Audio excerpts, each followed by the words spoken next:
성경에는 인내에 대해서 이야기를 많이 합니다. 여러 가지 어려움이 올 때 반드시 인내해야 한다라고 이야기를 합니다. 그런데 실제로 우리 주변에 인내하지 못한 사람들이 너무나도 많이 있더라는 거예요. 누가복음 21장 19절 말씀에 이렇게 이야기를 합니다. 너희의 인내로 너희의 영혼을 얻으리라. 너희가 인내하면 너희 영혼을 얻는다는 거예요. 이만큼 인내가 중요한데 사람들은 조금만 어려움이 있으면 인내하지 못하고 쉽게 포기해버리더라는 겁니다. 옛날 우리 조상들은 아무리 힘들고 어려운 일이 있어도 정말로 끝까지 참고 인내하는 게 있었습니다. 그런데 요즘 젊은 사람들은 조금만 힘들면 쉽게 포기해버리고 정말로 나약한 정신을 가지고 살아가는 경우가 너무나도 많이 있더라는 거예요. 그래서 조금만 어려우면 그만둔다고 합니다. 조금만 힘들면 안 한다고 합니다. 조금만 힘들면 자살해버립니다. 왜? 힘들고 어려워도 인내하는 게 없으니까 그만둔다, 포기해버린다, 그리고 원망불평하고 그리고 자살까지 가더라는 거예요. 그러니 우리는 반드시 인내하는 삶을 살아가야 돼요. 그런데 우리의 삶에 있어서 성도가 반드시 갖춰야 할 자질이 바로 무엇이냐? 이 인내라는 거예요. 그런데 이 인내에는 단어는 인내 한 가지지만 그 안에는 세 가지 의미의 인내가 있습니다. 오늘 그 세 가지 인내의 의미를 우리가 살펴보면서 반드시 우리 중앙교회 성도들은 성도가 갖춰야 할 인내를 잘 갖추어서 마지막 때 열매를 많이 맺는 우리 귀한 성도들 되시기를 예수님 이름으로 부탁을 드립니다. 그 인내의 의미 첫 번째가 바로 뭐냐? 충성하는 인내입니다. 충성하는 인내. 사명에 충성하는 인내가 있다라는 겁니다. 하나님께서 우리를 사랑하셔서 우리를 자녀 삼아 주시고 우리 한 사람 한 사람에게 꼭 필요한 사명을 허락하여 주셨어요. 교회를 섬기는 사명도 있고 전도하라는 사명도 있고 하나님께 영광 올리라는 사명도 있고 우리에게는 많은 사명들이 있더라는 거예요. 그런데 하나님이 우리에게 맡겨주신 이 사명에 끝까지 충성하는 모습이 우리에게 있어야 한다는 거예요. 끝까지 가는 것, 이것이 바로 인내라는 겁니다. 인내. 바로 성실성이라는 거예요. 쉽게 이야기하면 돌쇠 정신입니다. 끝까지 맡은 거는 책임을 지고 끝까지 가야 한다는 거예요. 끝까지 그 자리를 지키는 충성하는 인내가 있어야 한다는 거예요. 찬양대도 마찬가지입니다. 교사도 마찬가지입니다. 안내위원도 마찬가지입니다. 하나님이 우리에게 맡겨주신 사명들도 항상 한결같이 끝까지 가야 돼. 끝까지. 옛날에 우리 중앙교회에는 귀한 어르신들이, 우리 믿음의 선배님들이 정말 최선을 다해서 그 자리를 끝까지 지켜주셨어요.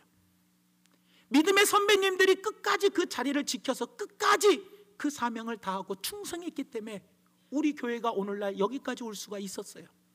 그런데 요즘 젊은 성도들은 우리 교회 이야기 아니라 다른 교회는 그런답니다. 그냥 조금만 힘들면 나 이제 그만둘래요. 나 이제 안 할래요. 아이고 뭐가 바빠서 안 되고요. 뭐 돈 벌어야 하기 때문에 안 되고요. 안 되는 것이 너무나 많아요. 못하겠다는 게 너무나 많아요. 그래서 이제 10월 달이지 않습니까? 11월 달가 되면 교회마다 전쟁이 일어납니다. 내년에 세울 일꾼자 찾느라고 정신이 없어요. 왜요? 중간에 그만둔다는 사람이 너무나 많아요. 옛날에는요, 여러분들, 교회 우리 믿음의 선배들은 교사를 해도요 20년 30년 동안 했어요. 끝까지 그 자리를 지켰어요. 찬양대를 해도요 끝까지 20년 30년을 했어요. 그런데 조금만 어려운 일이 있으면 난 못하겠다는 거예요. 하나님이 내게 주신 그 달란트, 내게 주신 그 사명을 쉽게 포기해버린 경우가 너무나 많더라는 거예요. 여러분, 하나님이 왜 내 목숨을 살려놓았습니까? 내가 아직도 해야 할 사명이 있기 때문에 그래요. 옛날에 잔치에는요, 옛날 사람들 잔치를 하면 소를 잡지 않았어요. 무조건 돼지를 잡았어요. 왜 돼지를 잡았느냐? 소는 사명이 있어요. 밭을 갈아야 돼요. 농사를 지어야 돼요. 우리 집에 없어서는 안 될 귀한 게 일꾼이 바로 소였어요. 그래서 소는 사명이 있기 때문에 절대로 소를 잡지 않고 사명이 없는 돼지를 잡았어요. 돼지는 먹기만 하고 살만 포동포동 쳐요. 사명이 없기 때문에 가장 잔치 때 빨리 잡는 것이 돼지였다라는 거예요. 사랑하는 성도 여러분, 우리는 혹시 돼지 같은 신앙인은 아닙니까? 내 욕심만 채우려고 먹기만 하고 영적인 비만으로 뚱뚱해지기만 하지 하나님의 사명을 나 몰라 하고 팽개치는 사람은 아닌지 우리 스스로를 한번 살펴봐야 돼요. 내가 정말로 주님이 나에게 맡겨주신 사명을 최고의 우선으로 여긴다면 그것이 바로 주님의 몸된 교회를 사랑하는 겁니다. 예수님께서 말씀하십니다. 교회가 예수님의 몸이랍니다. 교회의 머리가 예수님이랍니다. 이 예수님의 몸, 하나님께서 자기의 피값으로 사신 교회가, 피값으로 사신 곳이 교회입니다. 내가 교회를 사랑하는 것이 주님을 사랑하는 겁니다.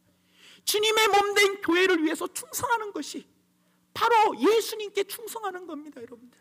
그러나 우리는 조금 바쁘다고, 돈 좀 벌어야겠다고, 조금 힘들다고, 좀 시험 들었다고 하나님이 맡겨주신 사명을 쉽게 포기하는 사람이 너무나도 많이 있더라는 겁니다. 예수님께서 누가복음 8장에 씨 뿌리는 비유를 합니다. 그 씨 뿌리는 비유에 4가지 밭이 나오는데 그 밭들 중에 바위 위에 떨어진 밭이 나옵니다. 누가복음 8장 13절 말씀에 보니까 바위 위에 있다라는 것은 말씀을 들을 때 기쁨으로 말씀은 받으나 뿌리가 없어 잠깐 믿다가 시련을 당할 때에 배반한답니다. 말씀은 기쁨으로 받았습니다. 하나님 말씀 들을 때 너무나 좋았습니다. 그러나 조금만 어려운 시련이 당하면 쉽게 말씀을 버려버립니다. 쉽게 주님을 배반합니다. 쉽게 주님의 몸된 교회를 배반해버리더라는 거예요. 그러면서 14절 말씀에 뭐라고 이야기를 하느냐, 가시 위에 떨어진 날떨기에 떨어졌다라는 것은 말씀을 들은 자이나 말씀을 듣고 지내는 중에 이 생의 염려와 재물과 향락의 기운이 막혀 온전히 결실하지 못하는, 열매 맺지 못하는 나무가 된다는 거예요. 이 말이 무슨 말입니까? 내가 주님의 말씀을 들었습니다. 하나님의 말씀을 듣고 지내는 동안에 염려가 옵니다. 또 돈 문제가 옵니다. 재물의 문제가 와요. 물질의 문제. 그리고 향락에 빠져가지고 주님의 사명을 버려버리더라는 거예요. 그러나 15절 말씀에 그 다음 절에 보니까 좋은 땅에 있다라는 것은 착하고 좋은 마음으로 말씀을 듣고 지키어 인내로 결실하는 자다라고 이야기합니다. 우리 사랑하는 성도 여러분들은 어떤 분입니까? 바위 위에 떨어지는 분입니까? 가시떨기 위에 떨어진 분입니까? 아니면 좋은 땅에 떨어졌습니까? 시험이 온다고 주님이 주신 사명을 버리셨습니까? 아니면 돈 번다고 주님이 주신 사명을 버렸습니까? 이 세상 살아가면서 염려와 그리고 어떤 향락 때문에 주님이 주신 사명을 과감하게 버리고 살지는 않은지 우리 자신을 돌아보시기 바랍니다. 제가 미국에 가서 교회들을 보니까요, 교회 직원이요, 나이 70이 된 할머니가 직원을 하고 있더라고요. 왜 그런가 물어봤더니 교회를 끝까지 충성하고 있는 거예요. 충성하고 있어요. 그래서 이 30년 40년 되신 할머니가 교회를 안내를 해주는 거예요. 안내를 하고 우리에게 차를 한 잔씩 주더라고요. 아니 왜 이렇게 연세 드시는데 쉬셔야지 하냐고 그랬더니 내가 힘 있는 데까지 교회를 섬긴다고. 그러면서 한 가지를 끝까지 나아가는 그 모습을 보면서 그 백발의 노인을 보며 많은 도전과 은혜를 받게 되었더라는 겁니다. 여러분들, 사랑하는 성도 여러분들, 하나님 앞에서 결심 맺고 싶으십니까? 그렇다면 나에게 맡겨주신 사명 끝까지 충성을 다해야 돼요. 한결같이 변함이 없어야 한다는 거예요. 사도 바울이 디모데후서 4장 7절에서 8절에 이야기합니다. 나는 선한 싸움을 싸우고 나의 달려갈 길을 마치고 믿음을 지켰으니 이제 후로는 나를 위하여 의의 면류관이 예비되었으므로 즉 곧 의로우신 재판장이 그날에 내게 주실 것이며 내게만 아니라 주의 나타나심을 사모하는 자에게도 주겠다라고 약속해주고 있다라는 거예요. 사도 바울은 끝까지 지켰어요. 끝까지 자기가 달려갈 길을 끝까지 달려갔어요. 주의 복음 증거하는 이래를 마치면은 나의 생명을 조금도 귀한 것으로 여기지 아니했다. 끝까지 자기 말씀 증거하는 것, 생명을 아까워하지 아니하고 끝까지 충성한 그에게 하나님께서는 생명의 면류관, 의의 면류관을 약속해 주셨다라고 우리에게 말씀해 주고 있더라는 겁니다. 사랑하는 성도 여러분, 끝까지 힘들고 어려우십니까? 하나님이 우리의 목숨을 왜 살려놨습니까? 아직도 우리가 필요하기 때문에, 아직도 우리에게 사명이 남아있기 때문에 하나님께서 우리의 목숨을 거두가지 않으셨다는 것을 기억하면서, 내가 지금 짊어져야 할 사명이 무엇입니까? 내 남편을 구원해야 할 사명이 있습니까? 내 자식들을 온전히 하나님의 자녀로 양육하는 사명이 있습니까? 아니면 주님의 몸된 교회를 위해서 충성해야 할 사명이 남아 있습니까? 우리에게는 반드시 남아있는 사명이 있습니다. 이 사명을, 목숨을 아까워하지 아니하고 끝까지 달려갈 길 다 가지고 믿음을 끝까지 지켰던 사도 바울이 받았던 의의 면류관을 우리가 기억하면서, 우리 중앙교회 성도 여러분들도 부디 끝까지 나에게 맡겨진 사명 충성되이 감당할 수 있는 우리 귀한 성도들 되시기를 예수님의 이름으로 축원드립니다. 한번 따라하시기 바랍니다. 주여, 충성하는 인내로 결실을 맺게 하소서. 두 번째로 어떤 인내가 있느냐? 고난을 참는 인내가 있습니다. 환난을 참아내야 할 인내가 있다는 겁니다. 여러분들, 마귀가 제일 질리는 사람이 아마 이런 사람인 것 같아요. 하는 것 없이 가만히 그 자리를 끝까지 지키는 사람. 무슨 말이냐? 고난이 와도 절대로 그 자리를 떠나지 않는 사람. 욥을 보십시오. 욥은 부자였습니다. 자녀들이 10명이나 있었어요. 그런데 10명의 자녀가 한꺼번에 다 죽어버렸어요. 엄청난 고난이 왔습니다. 거기에 돈이라도 있었으면 얼마나 좋았겠어요. 그 많은 재산 한꺼번에 다 없어져 버렸어요. 그래도 육신이라도 건강하면 일이라도 해서 벌 수 있지 않습니까? 그런데 자기가 가지고 있는 건강까지 잃어버려서 그 욕창 때문에 계속 몸을 긁어야 돼요. 오직하면 부인이 옆에서 이런 말을 합니다. 욥기서 2장 9절부터 보니까 그의 아내가 그에게 이르되, 당신이 그래도 자기의 온전함을 굳게 지키느냐? 하나님을 욕하고 죽으라. 부인이 이야기합니다. 그럴 때 10절에 뭐라고 이야기합니까? 그가 이르되, 욥이 하는 말이, 그대의 말이 한 어리석은 여자의 말 같도다. 우리가 하나님께 복을 받았은즉 화도 받지 아니하겠느냐 하고, 이 모든 일에 욥이 입술로 범죄하지 아니하니라. 욥은요, 이 엄청난 고난이 왔습니다. 재산 다 날라갔죠. 자식들 다 죽어버렸죠. 마누라까지 도망갔죠. 몸에는 병이 들었지만, 친구들까지 자기들을 정죄하며 외면했지만 입술로 범죄하지 아니했다라는 거예요. 여러분들, 주시는 분도 하나님이요, 가져가시는 분도 하나님이오니 하나님 영광을 받아 주시옵소서. 그는 그 고난을 끝까지 인내했더라는 거예요. 그래서 마지막에 욥기 42장에 보면 그가 받은 복이 뭡니까? 갑절의 복을 받게 되었더라는 겁니다. 여러분들, 사랑하는 성도 여러분, 누구나 우리에게 고난은 옵니다. 여러분들, 그러나 그 고난을 우리가 어떻게 맞이해야겠습니까?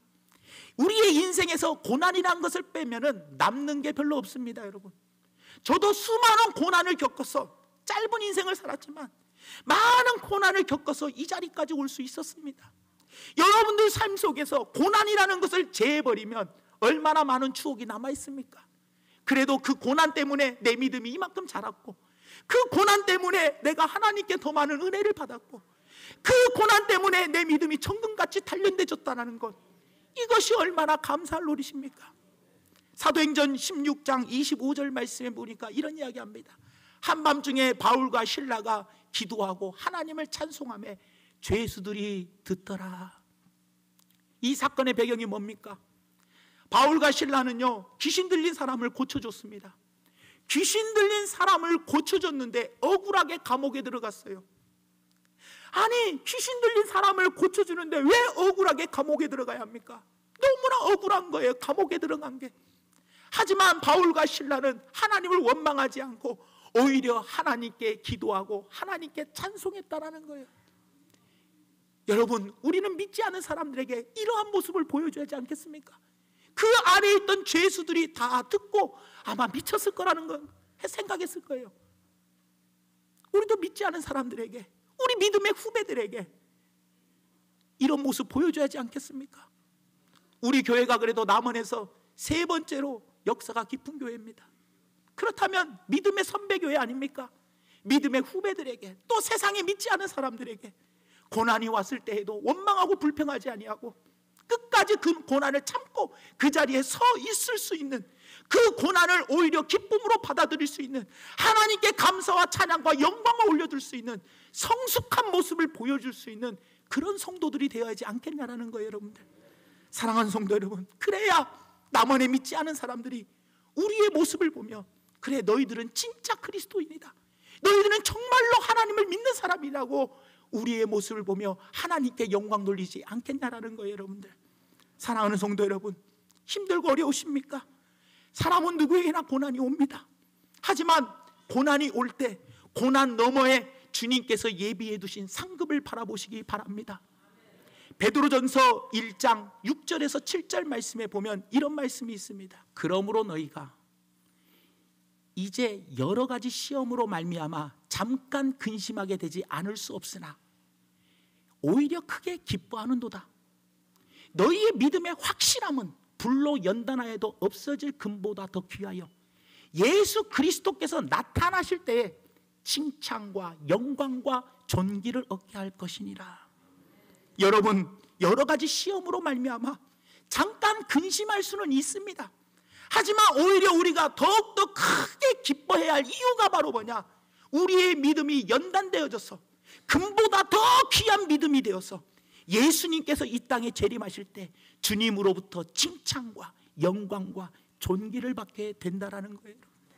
사랑하는 성도 여러분, 주님이 우리에게 주실 그것들을 기대하며 고난 너머에 있는 그 좋은 상급을 바라보면서 아무리 힘들고 어려워도 이스라엘 백성들처럼 원망하고 불평하여 광야에서 죽는 그런 안타까운 삶을 살지 마시고, 부디 아무리 힘들고 어려워도 끝까지 믿음의 후배들에게, 또 믿지 않은 사람들에게 끝까지 감사의 모습, 하나님께 영광 올려드리는 찬송의 모습을 보여줄 수 있는 우리 귀한 믿음의 성도들 되시기를 예수님의 이름으로 부탁을 드립니다. 한번 따라하시기 바랍니다. 주여, 고난을 찬송과 기도로 승리하게 하옵소서.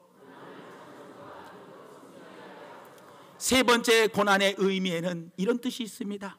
바로 하나님의 뜻을 기다리는 인내가 있습니다. 히브리서 10장 36절에 말하니까 너희에게 인내가 필요함은 너희가 하나님의 뜻을 행한 후에 약속하신 것을 받기 위하여 인내가 필요하답니다. 하나님의 뜻을 행한 후에는 반드시 약속한 것을 받습니다. 그런데 성격이 급합니다. 하나님의 뜻을 행한 후에 약속한 것을 받기까지 인내가 필요하대요. 그런데 우리는 기다리지 못합니다. 특히 대한민국 사람들은 성격이 급하대요. 그래서 이런 말이 있잖아요. 이 냄비 신앙이라는 말이 있잖아요. 쉽게 끓었다가 쉽게 식어버린다는 그런 말을 이야기합니다. 그래서 대한민국 국민의 민족성을 냄비 민족이라고 이야기하는 말들이 나올 정도로 우리 민족은 너무 성격이 급해요. 뭔가를 하면 빨리 이루어지길 바라고, 빨리 응답받기를 바라고, 빨리 잘 되기를 바라고. 그래서 요즘 사람들이 가장 좋아하는 것을 뭐냐? 대기만성을 싫어하고 급성장을 좋아합니다. 어린 나이에 신동소리를 듣는 것을 자랑으로 여기고, 뭐 고등학교 때 대학을 나오고 최연소 박사학위, 최연소 교수, 최연소 이사, 최연소 사장, 최연소 회장, 무조건 빨리 진급한 것, 빨리 잘 되는 것을 너무 급성장을 좋아하는 시대에 살아버리고 말아버립니다. 그리고 또 그렇게 급성장하는 사람을 자랑합니다. 하지만 여러분들, 대기만성도 있는 겁니다. 마지막에 잘 되는 사람도 있습니다. 그런데 우리는 그 뜻을 기다리지 못하고 자꾸만 어떻게 살아갑니까? 기다리지 못하고 성격 급하게 나갈 때가 너무나도 많아요. 축구로 예를 들자면요, 감독의 사인이 딱 떨어진 후에 움직여야 돼요, 선수는.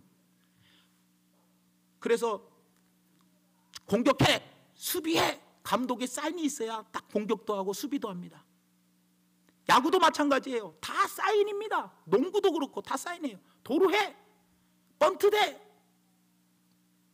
다 사인에 의해서 움직여요. 감독의 사인을 안 듣고 자기 혼자 독단적으로 행하면 나중에 감독한테 엄청나게 혼납니다. 우리도 마찬가지입니다. 하나님의 뜻이 있어요. 어느 때가 가장 좋을지 하나님의 뜻을 끝까지 기다려야 하는데, 기도 조금 하고 나서 아이고 왜 응답 안 해주나 불안해하고 초조하고 의심하고 하나님의 뜻을 끝까지 기다리지 못하더라는 거예요. 하나님의 사인이 떨어질 때까지 우리는 하나님의 뜻을 기다리는 인내를 할 줄 알아야 한다는 거예요. 출애굽기 12장 41절 말씀에 보면 이런 이야기가 있습니다. 430년이 끝나는 그날에 여호와의 군대가 다 애굽 땅에서 나왔다라고 이야기합니다. 430년이 끝나는 그날에 이스라엘 백성들이 나왔습니다. 그런데 모세가 어떻게 했습니까? 성격이 급했습니다.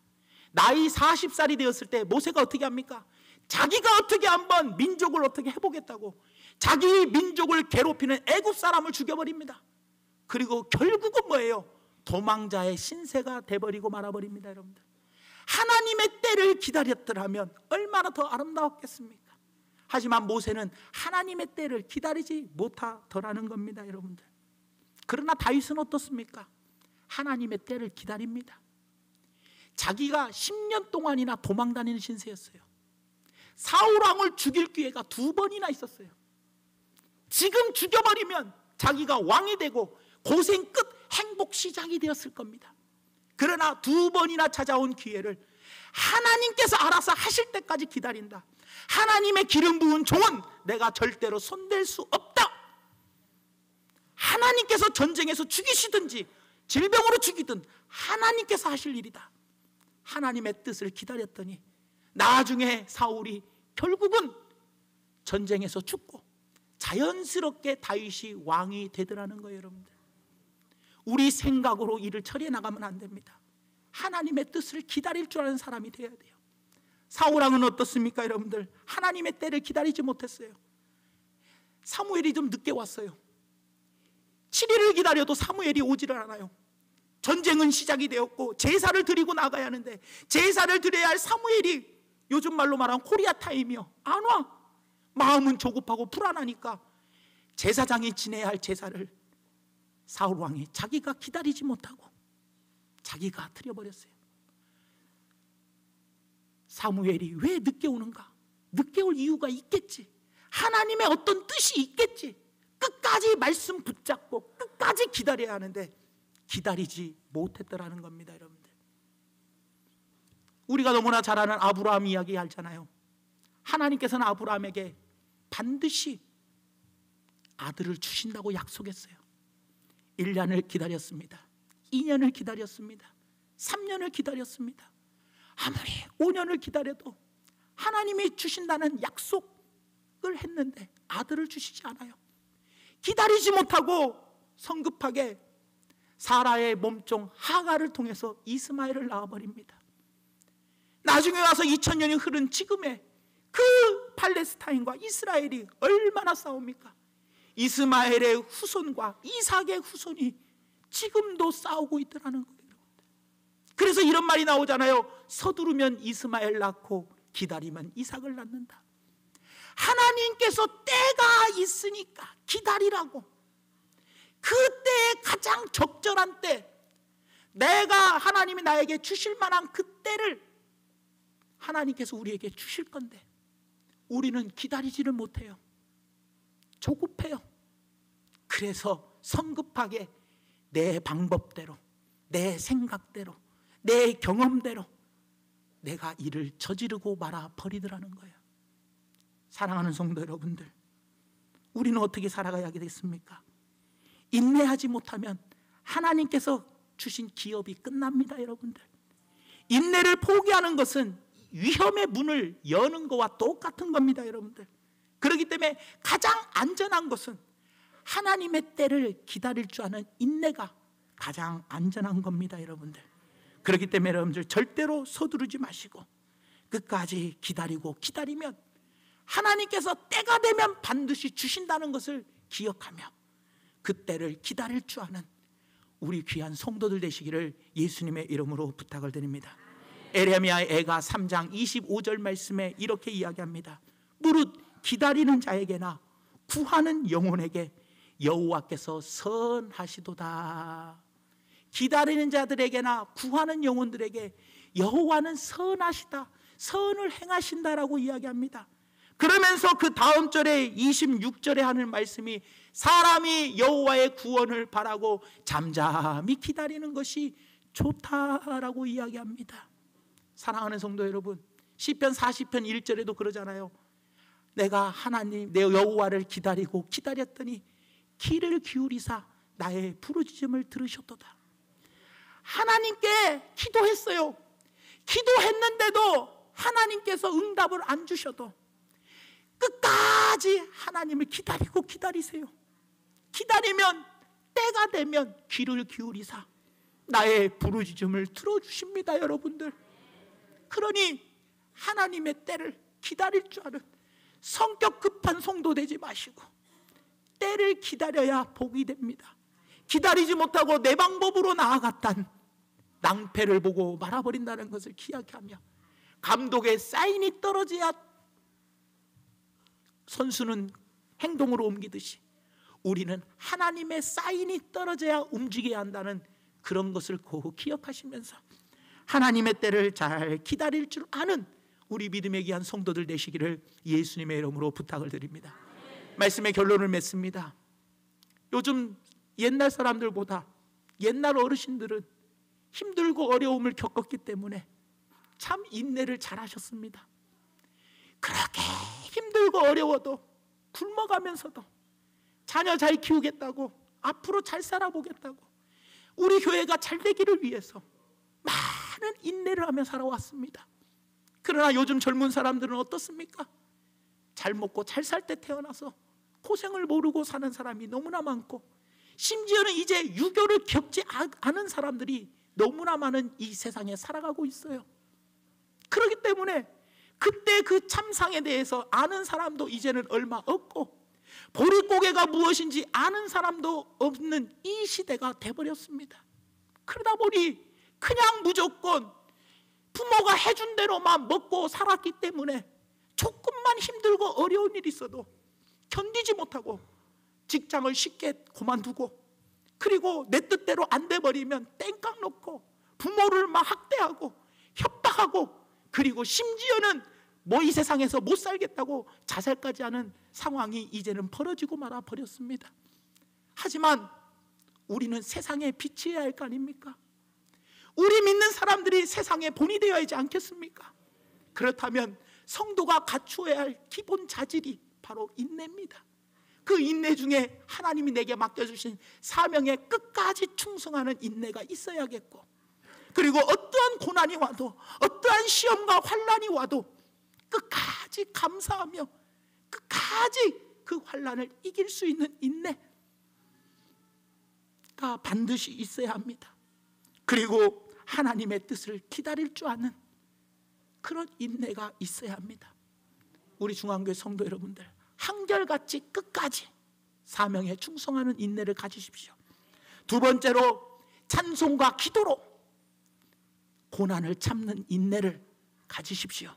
그리고 마지막 세 번째로 서두르지 마시고 하나님의 때를 기다릴 줄 아는 인내를 가지셔서 마지막 때 잘했다 칭찬받으며, 그리고 찬송과 영광을 받으며 많은 열매들을 주렁주렁 맺을 수 있는 우리 귀한 성도들 되기, 그래서 세상 사람들이 우리의 모습을 보고 하나님께 영광 올려드릴 수 있는 아름다운 모범이 되는 우리 교회와 성도들 되시기를 예수님의 이름으로 축원드립니다.